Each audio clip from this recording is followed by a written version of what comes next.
Break के बाद रुक करेंगे बुलेटिन की ओर। इस बुलेटिन में बात करेंगे कौशाम्बी की, जहां विभव कुशवाहा का यूपी T20 के लिए चयन हुआ। आगे चर्चा करेंगे मोतिहारी की, जहां SIT की टीम ने हत्यारे सोनेलाल शाह को किया गिरफ्तार। साथ ही चर्चा करेंगे प्रतापगढ़ की, जहां अधिवक्ताओं ने तहसील में की तालाबंदी। ऐसी तमाम खबरों पर विस्तार से करेंगे चर्चा। खबर गोरखपुर से है, जहां तहसील क्षेत्र अंतर्गत सरयू नहर प्रथम खंड बांसगांव रजवाहा से निकली नाली के लिए JCB से हुई खुदाई और फिर नाली निर्माण के बाद किनारे मिट्टी भराई न होने से सड़क टूटती गई और फिर अधिकारी मरम्मत का नाम नहीं ले रहे हैं, चाहे वो नहर या भूमि संरक्षण विभाग के हों या फिर PWD, फिर भी बनवाने का नाम नहीं ले रहे हैं। ये मार्ग इतना खतरनाक हो गया है कि इस मार्ग से होकर भैसैया भ्योसा के अलावा अन्य गाँव के लोग इस रास्ते से गुजरने में डरते हैं। उनका कहना है कि 1.5 किलोमीटर पर दूर घर है, लेकिन लगभग 5 किलोमीटर दूरी तय कर पहुंचते हैं। सड़क टूटने के कारण 4 पहिया वाहन भी नहीं जा सकता। इतना खतरनाक मार्ग है कि कभी भी बड़ा हादसा हो सकता है। कहाँ नाम पड़ी भैया अपन? कुलदीप। कहाँ घर है? वैसे यहाँ घर है। हाँ। इस सड़क का महीना टूटल या 3 महीना हो गए। 3 महीना हो गए। हाँ। आए के खातिर एप्लीकेशन नाई के जरा से केहू ना दिहल, जब प्रधान गांव का ना दिहल तू कहीं नारी बनल ओकर टूट गई, केहू देवा ना के कुछ। तो ये पड़े तो रास्ता 4 पहिया नहीं जा पाओ, नहीं जा पाती है एकदम। हमन के 5 किलोमीटर घूम के आवे पड़ा, सिधवा होके आवे पड़ा था। का किलोमीटर कितना दूरी तुम्हारे घर है अपन? लमसम 2.5 किलोमीटर हूँ। ओकर बाद खजूरी एले में 5 नहीं घर है आपका कई किलोमीटर होगा? ये तो होगा लमसम 1 किलोमीटर होगा। 1.5 किलोमीटर घर है। हाँ। मतलब 1.5 किलोमीटर दूरी जाने में आपको 5 किलोमीटर घूमना पड़ रहा है। ठीक है, धन्यवाद इसके लिए। फिर हम आपसे बात करेंगे। ठीक। आपका क्या नाम है? अमरजीत भास्कर। कहाँ घर पड़ी? वैसे यहाँ। ये सड़क कब से टूटी है? लगभग 3 महीना लगभग 3 महीना हो गया। लगभग 3 महीना हो गया। आप इसके बारे में क्या कहना चाहते हैं? हम क्या कहें, इसको बनना चाहिए। बनना चाहिए। हाँ। और इस रास्ते तो अब बड़ी गाड़ी नहीं जा पाती होगी? अरे हम लोग की खुद की गाड़ी नहीं जा पाती, बहुत दिक्कत होती है हम लोग को जाने में। हाँ। हम लोग की गाड़ी बल्कि घूम के राउंडिंग करके जाती है हम लोग की गाड़ी। अच्छा। बहुत परेशान है आप लोग? बहुत परेशान है, बहुत परेशान है जाने। कभी भी कुछ हादसा हो सकता है इससे? कभी भी हो सकता है, आदमी कभी भी गिर सकता है इस पे।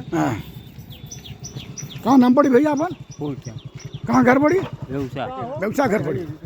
अब इस सड़किया कब से खराब बा? 3 महीना लमसम। 3 महीना खराब हो गई। अब बनल नहीं? तो क्या चाहता था, बने कि नहीं बने? बनल जरूरी है। जरूरी बड़ी गाड़ी जा नहीं पावे। बड़ी गाड़ी जा नहीं पावे। मान ला क्यों बीमार पड़ जाए तो कैसे जाइए? तो वैसे घूम के 5 किलोमीटर जाइए। 5 किलोमीटर है। हाँ। यहाँ से घर तुम्हारे क्या किलोमीटर है? यहाँ से तो 1 किलोमीटर है। 1 किलोमीटर। हम लोग बाप रे बाप। चलो ठीक बा। और फिर हमारे तुम्हारी बात हुई तो भैंसैया और भैंसा घर है। हाँ ठीक है, इसके लिए आपको धन्यवाद। और फिर हमारी आपकी बात होगी, मुलाकात होगी। ठीक ठीक, नमस्कार। आइए जानते हैं इस विषय में कृष्ण मोहन सैनी ने और क्या कुछ कहा। गोरखपुर से सी न्यूज़ संवाददाता कृष्णा की report. Uttar Pradesh cricket association द्वारा आयोजित होने वाली T20 क्रिकेट लीग में कौशाम्बी के रहने वाले विभव कुशवाहा का चयन काशी रुद्राक्ष टीम के लिए हुआ है। विभव कुशवाहा लखनऊ में स्थित अंतर्राष्ट्रीय क्रिकेट स्टेडियम में काशी रुद्राक्ष की तरफ से अपना जौहर दिखाएंगे। मंजनपुर तहसील के कोतारी पश्चिम गांव के विभव कुशवाहा ने अपनी पढ़ाई करारी रिजवी स्प्रिंगफील्ड स्कूल से की है और वहीं रहकर कोच शैलेंद्र सिंह के मार्गदर्शन में क्रिकेट की बारीकियां सीखी। विभव के पिता रमेश चंद कौशाम्बी जिला चिकित्सालय में लैब असिस्टेंट के पद पर कार्यरत हैं। विभव के चयन से पूरा परिवार उत्साहित है। रिजवी स्प्रिंगफील्ड स्कूल और रिजवी क्रिकेट अकेडमी में विभव के चयन पर खुशी का माहौल है। विभव के कोच शैलेंद्र सिंह ने खुशी जाहिर करते हुए बताया कि इसी वर्ष मोहम्मद तालिब का चयन रिजवी क्रिकेट अकेडमी से यूपी अंडर 19 के लिए हुआ था और कुछ महीनों बाद ही विभव का चयन यूपी T20 के लिए हुआ है। ये कौशाम्बी के खिलाड़ियों के लिए उत्साहवर्धक है। रिजवी कॉलेज के प्रबंधक और कौशाम्बी क्रिकेट एसोसिएशन के अध्यक्ष राशिद रिजवी ने विभव कुशवाहा की सफलता पर उनके प्रशिक्षक शैलेंद्र सिंह को बधाई दी। साथ ही खेल और खिलाड़ियों के विकास में हर संभव मदद करने का आश्वासन दिया। आइए जानते हैं इस विषय में शैलेंद्र सिंह कोच ने क्या कुछ और जानकारी दी। सर, हमारे यहाँ का बच्चा विभव कुशवाहा जो यहीं से रिजवी स्प्रिंगफील्ड स्कूल से ही पढ़ाई किया और यहीं से उसने क्रिकेट के गुर सीखना स्टार्ट किया। यहीं से उसने बैट पकड़ना सीखा है। शुरू में वो ऑफ ब्रेक बॉलर था, फिर उसके बाद उसका इंटरेस्ट बदला। वो ऑलराउंडर, एक अच्छा ऑलराउंडर है और अभी जो यूपी T20 क्रिकेट लीग हो रही है उसमें उसका सिलेक्शन हुआ है। ये बहुत अच्छी बात है कि इस रूरल एरिया से बच्चा निकल के वहाँ पहुँचा है। उससे हमारे जनपद और हमारे क्रिकेट को बहुत ही बढ़ावा मिलेगा। तो हमारी सारी शुभकामनाएं उस बच्चे के साथ हैं और उससे हमें बहुत उम्मीद है कि आगे वो राष्ट्रीय और अंतर्राष्ट्रीय लेवल पे जाके एक अच्छा नाम रोशन करेगा अपना, अपने गार्जियंस का और हमारे जनपद का। हमारा नाम शैलेंद्र सिंह है। कौशाम्बी से सी न्यूज़ संवाददाता इम्तियाज की रिपोर्ट। खबर मोतिहारी के पकड़ी दयाल से है, जहां अनुमंडल स्थित पताही थाना क्षेत्र के गुजरौल निवासी टेम्पो चालक राकेश सिंह उर्फ सुभाष सिंह के हत्याकांड का डीएसपी सुबोध कुमार के नेतृत्व में गठित एसआईटी टीम के द्वारा सफल उद्भेदन करते हुए हत्यारा सोनीलाल शाह को गिरफ्तार कर लिया गया है। इस संदर्भ में प्रेस वार्ता के दौरान डीएसपी सुबोध कुमार ने बताया कि गत 10 अगस्त को गुजरौल बड़े पुल के पास से धारदार हथियार से वार कर गुजरौल के राकेश सिंह से निर्मम हत्या कर दी गई थी। इस कांड की गंभीरता एवं संवेदनशीलता को देखते हुए त्वरित उद्भेदन के लिए एक एसआईटी टीम का गठन किया गया। टीम के द्वारा 17 अगस्त को हत्याकांड में संलिप्त अभियुक्त सोनीलाल शाह को हैदराबाद के साइबराबाद कमिश्नरी के थाना जगारगिरी गुदड़ा के सहयोग से गिरफ्तार किया गया। ट्रांजिट डिमांड प्राप्त कर पताही थाना लाया गया। गिरफ्तार अभियुक्त से पूछताछ की गई, जिसमें उसने अपनी संलिप्तता स्वीकार करते हुए बताया कि कबाड़ का धंधा करने के क्रम में एक छोटा गैस सिलेंडर को लेकर मृतक राकेश सिंह से घटना के कुछ दिन पहले से विवाद चल रहा था। घटना के दिन इसी बात को लेकर बड़े पुल के पास मारपीट के क्रम में अभियुक्त के द्वारा धारदार से गंभीर वार कर मृतक की हत्या कर दी गई। अभियुक्त की निशानदेही पर घटना में प्रयुक्त लोहे के धारदार दाब को एक स्कूल के पास एवं हरदेव मांझी के घर के पश्चिम बसवारी से बरामद किया गया। हत्या करने के दौरान अभियुक्त ने अपने बाएं हाथ की एक उंगली को भी काट लिया है।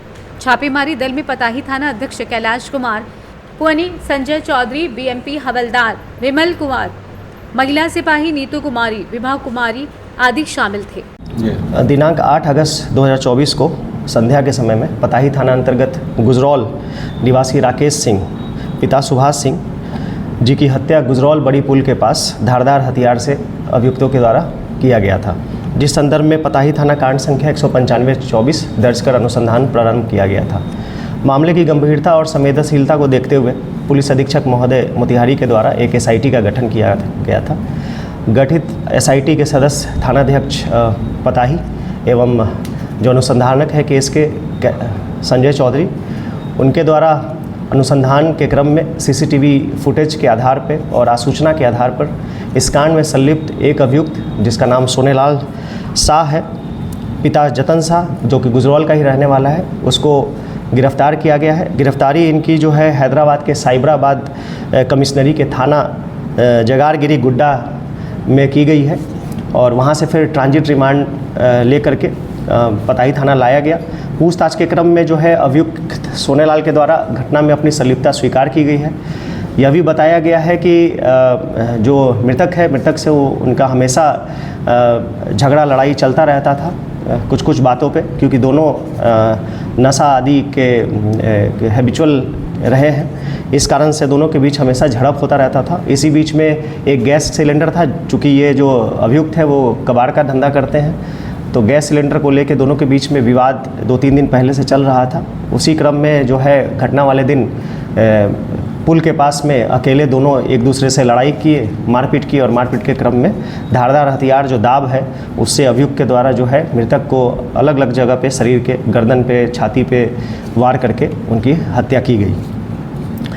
अभियुक्त की निशानदेही पे जो धारदार दाब है उसको बरामद किया गया है और इस कांड के उद्भेदन और गिरफ्तारी में थानाध्यक्ष के द्वारा और जो केस के अनुसंधानक हैं उनके द्वारा एक बेहतरीन कार्य किया गया है।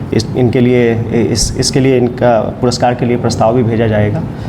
और एक हत्या का मामला जो है, जो पताही में बहुत नृशंस हत्या हुआ था 8 अगस्त को, उसको पुलिस के द्वारा सफलतापूर्वक उद्भेदन किया गया और उसमें गिरफ्तारी की गई है। सर, झगड़ा में लोग कितने आदमी थे? झगड़ा में अभी तक जो बात आई है अनुसंधान में उसमें अकेला यही था। झगड़ा का अन्य कारण के बिंदु पे और इस घटना में घर वालों का आरोप एक और अन्य अभियुक्त पे है, जिसके संदर्भ में हम लोग साक्ष्य संकलित कर रहे हैं कि उनकी इसमें संलिप्तता क्या है, उस संबंध में हम लोग छानबीन कर रहे हैं। मोतिहारी पकड़ी दयाल से सी न्यूज़ संवाददाता चंद्रिका सिंह की रिपोर्ट। खबर मोतिहारी से, जहां मधुबन में भारत बंद का व्यापक असर, व्यापारियों ने बंद रखी दुकानें, वहीं वाहनों के आवागमन पर व्यापक असर देखने को मिला। सुरक्षा को लेकर जगह जगह पुलिस के जवान तैनात किए गए। वहीं सड़कों पर आगजनी हुई। अनुसूचित जाति जनजाति के आरक्षण में क्रीमी लेयर पर सुप्रीम कोर्ट के फैसले का सभी विरोध कर रहे हैं। वहीं इसी क्रम में बुधवार को भारत बंद के तहत मधुबन में बाजार बंद रहे। थाना अध्यक्ष संजीव मोहर के अलावा गड़हिया ओपी प्रभारी राजीव रंजन कुमार सहित अन्य पुलिस बल के जवान लगातार क्षेत्र में भ्रमण करते रहे। आज सुप्रीम कोर्ट के विरुद्ध दिए गए निर्णय के आलोक में मोतिहारी से सी न्यूज संवाददाता राकेश की रिपोर्ट। खबर प्रतापगढ़ से है, जहां अधिवक्ता की पत्नी के ऊपर दर्ज धोखाधड़ी के मुकदमे में विवेचक द्वारा बिना साक्ष्य संकलन के चार्जशीट भेजे जाने का आरोप लगाते हुए तहसील के अधिवक्ता लामबंद हो गए। आक्रोशित अधिवक्ता बुधवार को तहसील गेट व रजिस्ट्री कार्यालय में तालाबंदी कर न्यायिक कार्य से विरत हो गए। जमकर आकर्षित अधिवक्ताओं ने लगाए मुर्दाबाद के नारे और एसडीएम व सीओ का पुतला भी फूंका। आपको बता दें कि पट्टी तहसील क्षेत्र के सरसतपुर गांव के रहने वाले अधिवक्ता रणविजय सिंह की पत्नी ज्योति सिंह ने एक भूमि का बैनामा लिया है। जिस भूमि का बैनामा लिया गया है उस भूमि के दाखिल खारिज होने के बाद खतौनी में भी नाम दर्ज है। आरोप है कि मामले में बैनामेदार की पत्नी द्वारा बैनामेदार के विरुद्ध गलत तरीके से धोखाधड़ी का मुकदमा दर्ज कराया गया है, जिसमें विवेचक द्वारा बिना साक्ष्य संकलन के चार्जशीट भेज दी गई, जबकि पूर्व में रहे अधिकारियों द्वारा यह आश्वासन दिया गया था कि मामले में जांच पड़ताल कर फाइनल रिपोर्ट लगाए जाने की बात कही थी। अब वर्तमान में तैनात अधिकारियों के तबादले के बाद विवेचक द्वारा बिना साक्ष्य संकलन के चार्जशीट भेज दी गई। मामले की जानकारी जब अधिवक्ताओं को हुई तो अधिवक्ताओं ने एकजुट होते हुए तहसील गेट में ताला जड़ दिया और जमकर नारेबाजी की। आक्रोशित अधिवक्ता मंगलवार को भी तालाबंदी कर भेजे गए चार्जशीट को पुनः दूसरे जांच अधिकारी से विवेचना कराने की मांग की। इस दौरान तहसील के जूनियर बार एसोसिएशन अध्यक्ष दिनेश सिंह, सीनियर अधिवक्ता वंश बहादुर सिंह, अजीत सिंह, बिंदेश्वरी प्रसाद पाठक उर्फ बिंदु, अमरीश तिवारी, मनीष तिवारी, आशीष तिवारी, बार महामंत्री अनिल कुमार सिंह, विपिन सिंह, उमेश तिवारी, विकास तिवारी, नंदन चतुर्वेदी, मनोज मिश्रा, शैलेंद्र तिवारी, चंदन सिंह, शिव शंकर सिंह समेत तहसील के तमाम अधिवक्ता मौजूद रहे। प्रतापगढ़ से सी न्यूज संवाददाता रोहित जायसवाल की रिपोर्ट। फिलहाल के लिए बुलेटिन में बस इतना ही। वक्त एक छोटे से ब्रेक का। ब्रेक के उस पार हम आपको और भी तमाम बड़ी खबरों से करवाएंगे रूबरू।